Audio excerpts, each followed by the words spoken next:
Hello mga tao. So, eto na nga. Nagbudol na naman ako ng TikTok. Meron akong nabili na parang mini cabinet siya worth 189 pesos.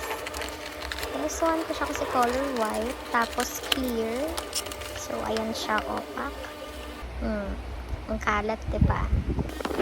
Syempre, tinanggal ko muna yung mga hindi ko na ginagamit na products. Yung mga wala nang laman na bote. Yung mga expire ko ng mga kinembot dyan. Sige, linis pa sis. Kumuha ako ng malaking plastic bag. Kasi ayan, dami kong disposable vape. Tinapon ko na din siya. Hindi ko alam ba't tinipon yun.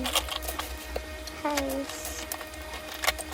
Tapos kumuha rin ako ng isang, ayan, para siyang lalagyanan, bowl. Diyan ko ilalagay yung mga gamit na ginagamit ko pa. Tulad niyan.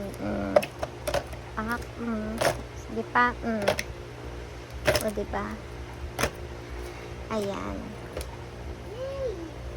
Cup ng JP Morgan pang mouthwash. So, ayan. O, diba? Pinunasan ko yung mesa. Binalik ko yung cover. Color gray pa din yung ginamit ko. Pero may isa akong ganyan color white eh. Toink. O, pinagbabalik ko na rin yung mga ginagamit ko pa ng mga kinembot. Tapos, ang linis niya ng tingnan.